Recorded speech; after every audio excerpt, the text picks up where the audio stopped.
Welcome to another edition of Toms Barbers Podcast.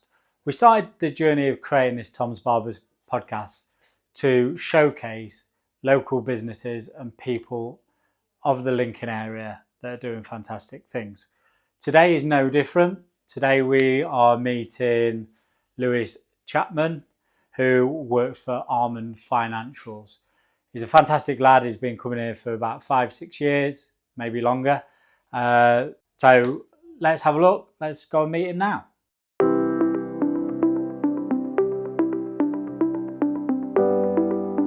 Hi and welcome to another edition of Toms Barbers Podcast. Today we've got Lewis. So for anyone who doesn't know Lewis, do you want to explain who you are and where you're from? Yeah, so I'm a financial advisor, live and work in Lincoln my whole life, and I work for Almond Financial. So what do you do at Almond Financial? So I'm a financial advisor, and so my role is taking people that are uncertain about their finances, whether it's the goals that they've got and where they want to be, and helping them make the steps now to let them achieve those goals, whether that's through different investments or different savings plans, or even just having that person that you can talk about your ideas to, share what you want and be that sounding board for certain people. You know, that's often all people need is just the ideas and the back and forth to make sure that they're fine-tuning and honing what they want and where they want to be. So brilliant. What actually got you into finance? Is finance everything you've been in? Yeah, so I was probably quite typical at school in sixth form, not really knowing what I want to do or where I want to go. And I got onto a course that was quite a small course that the school was running as I think a bit of a trial. And what they did was they matched you with different businesses, and you got a mentor from a local business to kind of help you see different sides of working life. And then they took you into their jobs and let you shadow around. So I spent 2 weeks at Barclays in Lincoln. And the guy who was meant to be mentoring me at the time, he kind of just got too busy during that week. So I was supposed to be following him for 2 weeks and doing what he did as a job. He got a bit too busy, so he kind of just cracked on with his work and sort of left me there. One of his colleagues saw me standing in the main hall of the bank and said, you know, what are you meant to be doing? And I was like, I don't know, I've just kind of been left here.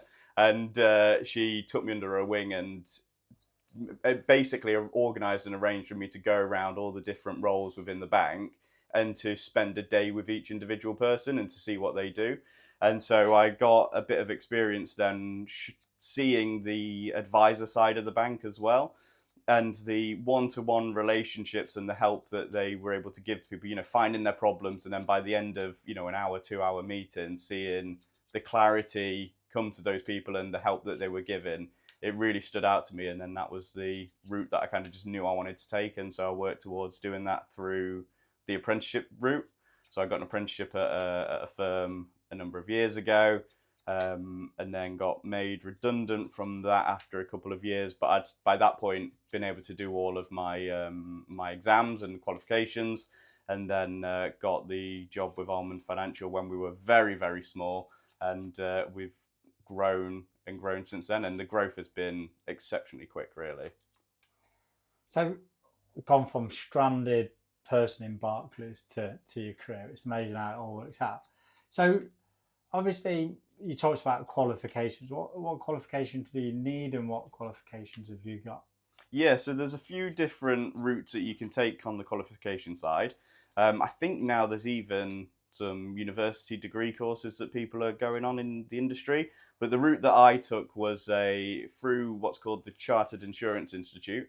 And you have 6 exams that you have to go through to be able to, for each individual area of finance. So you've got investments, tax, trusts, insurance and protection, and then rules and regulations and ethics as well. And then, so you've got 6 exams to go through that to get your diploma qualification, which is the final qualification that you need to be able to practice and do financial advice in the UK. So it's interesting you say that. So obviously to be a financial advisor, you have to have the qualifications. Yeah. Brilliant. So you said obviously you worked somewhere else, made redundant, and obviously then you made it to Almond Financial, and obviously the growth's been crazy. Yeah. Do you want to talk us through what the business looked like when you arrived to present day? Yeah, so when I joined, there was 3 people, 4 people within Almond Financial, and I came on board because of the reason that they were hiring for me was because of the lass that was doing the job that I came on to do had got to the point where she couldn't really have the capacity to carry on doing anymore. So the business was continuing to grow and she couldn't do anymore. So they took me on to step in and assist her with the work that was being done. A month after I joined, she realised that she was going to be going on maternity leave halfway through the year. So that meant that I had to kind of get up to speed very quickly to be able to take on the role that she was doing over that period while she was going to be off. And so that was kind of really the start to the growth in a very short space of time that I went through personally as well. Because, you've not got a lot of time then, have you, when you've got about 6 months before you're going to be doing the role on your own that someone else decided that they couldn't do on their own. So, but it was massive. And I think for me as well, the development in that short space of time was phenomenal to be able to experience, really. It's tough at the time, but looking back, it was great. So how long ago was that? That was in 2020, so just over 5 years ago. Wow, fair play. So talking about like finance, obviously you said you deal with certain areas, like, so do you want to just talk about each one in a little bit more depth? So if somebody is looking for some financial advice, because most people think it's just mortgage, but do you want to give a little bit of snippet what else you do other than mortgages? Yeah, absolutely. So we do mortgages. We do mortgages to help people get onto, whether they're getting onto the property ladder for the first time or they are just then, looking at moving up and growing their family and maybe need a bit more space. So you kind of get embedded within the role of finance into people's lives through that aspect as well. The main bulk of really, I think what we do is helping people plan and get to retirement. I think that becomes a really big focus for people, probably, sort of within their 40s, once their children are at university or moving out and they think, right, the costs of the house are going down and I've got this disposable income again now to be able to put away, but I don't know what I should be doing with it. I don't think I've got enough to retire on. So how do I then build up a pot that's going to get me enough? And I think that's quite a newer problem. Back in the day, a lot of people had what we call final salary pensions. So they were pension schemes that you had through work and you had through employment, and then they just grew as you grew within the company. And then when you retired, you got a regular income and it was guaranteed to pay out for the rest of your life. And they stopped largely, unless you're in the public sector. And so that's kind of left a bit of a gap, which, of course, the auto-enrollment rules that came in, so now employers have to put into pension schemes for people. They're trying to bridge that gap, but the minimum limits aren't enough. And so people are getting to the point where they're in their 40s, in their 50s, looking at a pension pot of, maybe, tens or a couple $100,000 and thinking, that's got to last me potentially 35 years. How am I going to make that work? And so that's kind of where the bulk of the help that we give people is. But I think a growing issue that people are having now as well is, especially with the current focus from the governments recently, is on inheritance tax planning. If you look at, you've got people that are potentially going to be liable for 40% tax on anything that they leave behind to their children. And so a lot of people are getting concerned about that because they want to give their children as much of a leg up as possible, because getting onto the housing ladder now is a lot more difficult than it used to be. And, losing 40% of what you've got is a lot, isn't it? So, a lot of the focus is on that. But then we also look at protection as well. So helping people plan to be okay if, you're in a relationship or you've got children and one of you dies or becomes very ill or is unable to work for whatever reason. There's policies and things you can take out to help look after yourself in that. So what we do is analyze the need for it and then help make a cost-effective solution that will be able to meet that need and look after you later on. Because I suppose I'm being presumptuous here, but I suppose everybody's story is a little bit different. Everybody's needs and wants is different. So you can't, basically, it's not one size fits all. No, exactly that. And I think, one one of the key fears in our industry at the moment is, where's AI going? You know, is that going to remove the need for an advisor? It's definitely helping with a lot of jobs within the industry, but I think that personal aspect and having that human relationship and that emotional side to the advice that we give, it's always going to be needed and important, because a lot of the time you can look at something from a pure numbers basis and think, well, this is definitely the right route to go down. But actually there's always that emotional side and that factor of, all right, well, I don't want to just do that because I've got these other reasons why I want to do something else instead. And so that comes into play as well, and it's a big impact. There's two areas I want to go down. So I'll go down more about you and your industry. So obviously I never expected to say that AI might be a factor. So are people just going in asking AI, what are you going to, is that a thing? Or there's been a couple of big sort of risk factors within the industry, I think, over the last couple of years. The first one was quite large, and that was TikTok and Instagram and social media, where you've got people that aren't qualified, aren't regulated, that are going online and giving people supposed advice and telling them what to do. And we found that a lot of what they're saying is actually incredibly risky and could put people in a lot of harm for following blindly what these people are saying. But you know, they'll say it stood in front of a rented house and a rented car that looks really nice. And so people trust them and think, if I do what this person is saying, I'm going to end up with that lifestyle. The other aspect of it at the moment is that I think, you know, especially myself as well, AI is really difficult to use. It's not as simple as just going on ChatGPT or Copilot and saying, I've got, 50 grand, tell me what to do with it. And so these tools that they put a lot of trust into, actually, they don't always have that full story, and they don't take into account a lot of things. They just basically Google and take the first searches. And so people are asking these tools because they're free rather than actually seeking professional advice, and the potential harm that could cause for people could be quite severe. So going on to AI, obviously really interesting, and you're saying people are using it, and obviously you've got influence on TikTok and all that, giving advice. But one thing I read a lot of finance books and stuff like that. But aren't we finding out a lot of people in the financial industry are actually quite fraudulent themselves? As in, take Rich Dad Poor Dad. Obviously, there's a lot of talk now it's more of a Ponzi scheme than none of the things that he talked about ever really happened. Yeah, I think the industry itself and finance as a sort of collective of lots of different industries has gotten a bad rap over many years. Things are improving, and we are taking steps to try and rebuild the image of financial advice as an industry and as a role, because you go back there was a set of regulations and things called RDR many years ago.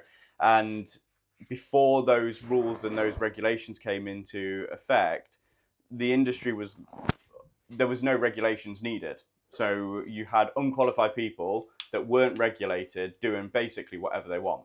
And I think when you have a situation where, people put a lot of trust into us, and it's not something that you can really take for granted, but when you're putting that much trust in someone and you believe that the person that you're putting that trust into knows what they're doing and has your best interests at heart, if that person then turns around and doesn't have your best interests at heart, they could cause a lot of damage to you. And when you're looking at finances, the impacts of that are huge.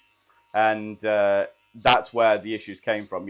I think there are often going to be the bad apples within the bunch.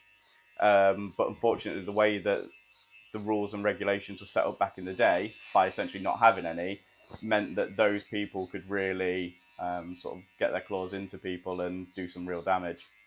So what advice would you give to anybody? What are the signs of somebody is not who they say they are? So the main thing now is every single financial advisor that is regulated within the UK is on the FCA register. So when you're looking for advice, or if you're trying to find someone to assist you with, even if it's just a general query, the first thing that I would do is, once you found that company, just search the company on the FCA register. It's a free tool. You can access it quite easily through Google. And if they are regulated and authorized, they will be on that register. And that is the first step to making sure that you're not putting yourself in harm's way. The next thing to look for is when you're looking at investing any money with anyone is to always make sure that the investments that they use are fully regulated within the UK and are also protected by the Financial Services Compensation Scheme, because they are the main protections that are in place for people when they are investing, whether that's with a bank or with, an individual firm. And the next thing I always look for is Google reviews. They're so important for finding out sort of what other people have done with that company. And you can often find through Google reviews whether that company has helped someone in a similar position to you, and then be able to make those decisions as to where you go moving forward from there. No, great advice. Speaking close to my heart, my close family member has been on the end of a few fraudulent investment schemes. Yeah. So we talked a lot about AI, a lot about finance and ways to protect yourself.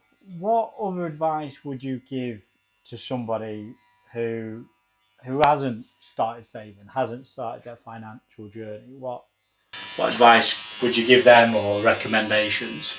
I think the most important factor for anyone that is looking into taking those steps, it's one of those personal individual things. So I couldn't specifically give advice on a general basis, but the most important factor for anyone, I think, is to take the time to stop and look at where you are at the moment. Whether that's through doing something like a spreadsheet, or I know that there are apps as well now, aren't they, that people can access where you can list out all your expenses and it will generate a spreadsheet for you. But doing a little bit of a sort of cash flow forecast of where you are now, and then looking at what you want that to look like in the future is the most important step. Because once you've got that plan, you can then ask the right questions from anyone that you go and speak to get in the right place. With that advice, which is great, is there a certain age demographic, or would you recommend that for everybody? Just take a look at where you really are in life. I think, to be honest, that from as young as possible, once you're, out on your own, renting, buying a house, anything like that, just having something that you can keep track of where you are all the time is great. It's similar to, like when people are trying to lose weight. Yeah. And they say that actually just keeping track of your calories and what you're taking in and your exercise is more important than a diet, because if you're keeping track of it, then you're going to make the right decisions anyway. And I think it works in a similar vein to that as long as you're keeping track of it, you're less likely to then fall into any holes. But I think where it becomes really important, especially, is for people a bit later on in life. Life has a way, doesn't it, of getting in the way a little bit, and you can lose track of things, especially when you've got children and money just kind of disappears from your bank account and you don't really notice it. To then just every so often have a sit down, take a recce of where you are, and make any possible changes to put you in a better position. Do you use any like apps or anything to keep track of your spending, your budget? I'm a bit old school. I just keep it simple with an Excel spreadsheet. Just money in, money out, keep track of it. What's the difference? How could I make any changes to put as much into the money in and not have it coming in the money out column? And then once you've got that surplus analysed, then you can look for, the places to put it to get the best interest or returns on it. So how would anyone be able to reach out to potentially get some advice from yourself? Yeah, so we have a website that has lots of information on it and lots of articles and things that we've published ourselves that have been fully vetted and checked, that give a lot of free guidance to people. But then we also have a little page on the website to book a call directly with us, and that works through a system that links directly to each advisor's diary. And so by using that system, you can just book a convenient time and we'll have a no-cost conversation to find out what the need is and what sort of plans we could put into place. Oh, brilliant. So obviously you've been coming here quite a while. Yeah. So one of the things I find really interesting as a company is the way you think outside the box, how you're doing things differently. Do you want to explain what you've been doing as a company that's probably different to most places, and ultimately why you're such a good place to work for? Yeah, our industry is very stuck in the past a little bit. It takes a lot of time for development in our industry to come through. The average age of an advisor within the UK now is over 50 years old. So we've got a very aging population within the advisor demographic. And the challenge that brings us, it means that development, especially taking into account new technologies, can often be quite slow. And so we try and be a lot more technologically focused within our firm. So we look at graphs and analysing different investments, different funds, different plans. So we use all the technology on that basis. But then we also have, as Morgan, within our marketing team, which is completely outside of the box for our industry. No, there aren't a lot of companies at all that have marketing teams. But the reason why we have it is to be able to give information to our clients on a regular basis using technology to make sure that that's being able to be done in a very efficient basis to minimize the cost to the clients. So we can send out information on investments and property markets, different things like that very regularly. And we've got a dedicated team there to be able to put those reports, those newsletters together and generate that information for us. Do you need to be a client to be in a newsletter, or could you sign up? Yeah, we allow anyone to sign up to those newsletters to be able to receive that information. We give it to clients as standard, but we are able to, if we have a conversation with someone and we think it'll be worthwhile them receiving it for the future, we'll put them on the list and they'll get them. That's maybe something people should look to do. With that, so what's the future look like then for yourself and for the company? Yeah, that's a really interesting question. At the moment, we're in a very heavy growth phase. So we're training up and taking on new advisors. The preferred route that we have for that is to train people up through the company. So, starting within the admin and power planning side and then turn them into advisors later on, because the technical knowledge that you develop through the admin side is really helpful for when you're in front of a client to be able to give them accurate information.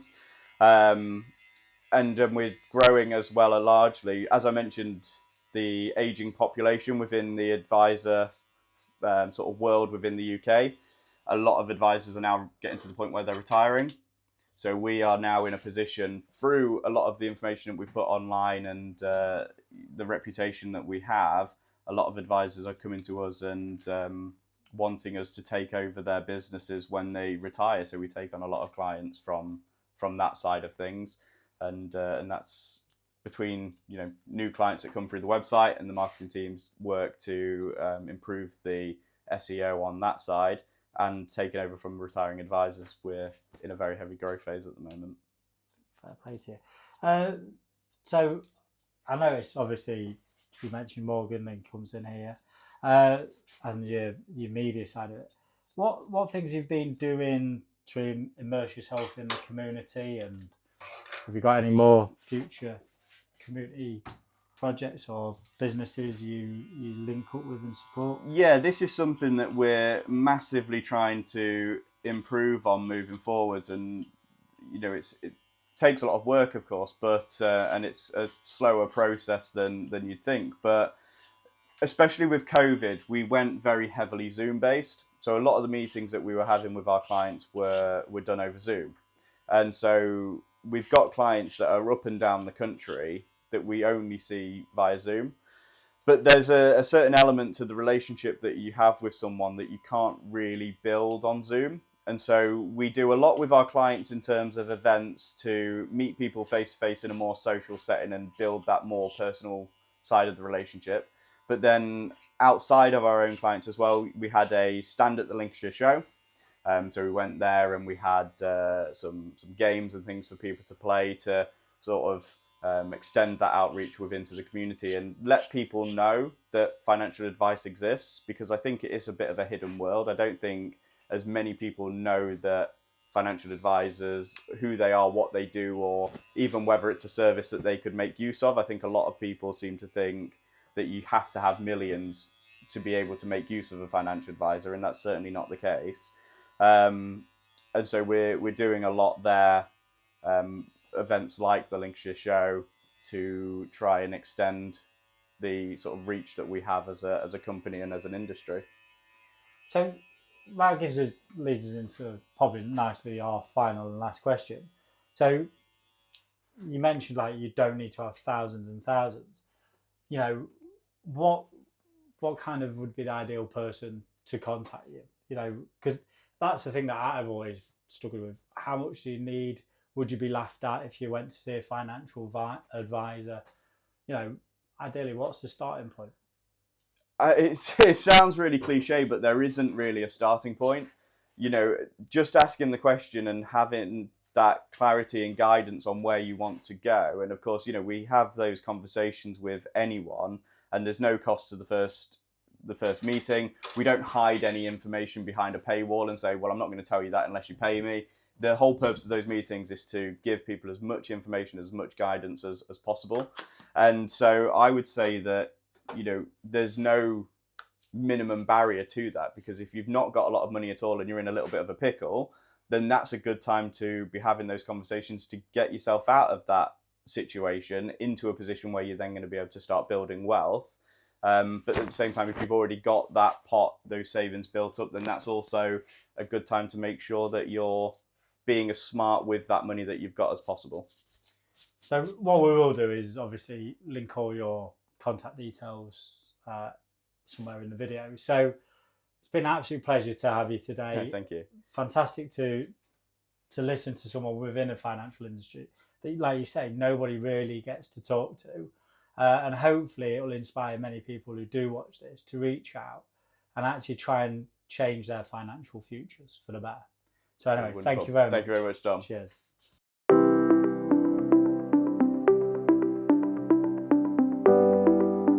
So thank you very much, Lewis. Great talking to you today. Great to hear your insights into the financial practices. I didn't ever think we were going to be talking about AI in this podcast, but we have. So again, if you enjoyed listening to Lewis, obviously reach out.